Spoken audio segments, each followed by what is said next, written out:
Snap launched a $21.95 AR headset called Specs. The stock dropped nearly 10% today. CEO Evan Spiegel is defending its long-term bet while pushing back against activist investor pressure. We ran a full year of FSR data. Here's what the structure shows.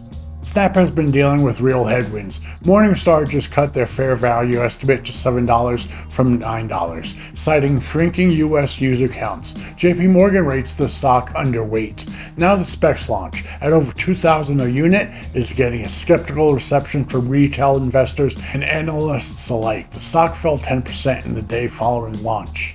1 year of daily data, FSR Score 65.2%, Rolling FSR 91.7%. Price started the year near $8, peaked around $10, then broke down hard around interval 157, falling to 4 to 5 range. The yearly average sits at 7. Price has been below that average since the breakdown and has not yet recovered. Look at the Rolling FSR. There's a deep collapse around window 155, dropping to 73%. The worst reading of the year. That lines up exactly with the price breakdown. The structure fell apart at the same moment the price did. It has since recovered to the 90s, but the price never recovered the lost ground. Today's spec launch, a 10% drop, is happening inside a stock that has already broke its yearly trend months ago. This isn't a new problem, it's a continuation of structural issue that started mid-year. The FSR has been healthy on a rolling basis, even while the overall direction has been down. That's the fingerprint of a stock with real near-term volatility layered on top of a long-term decline.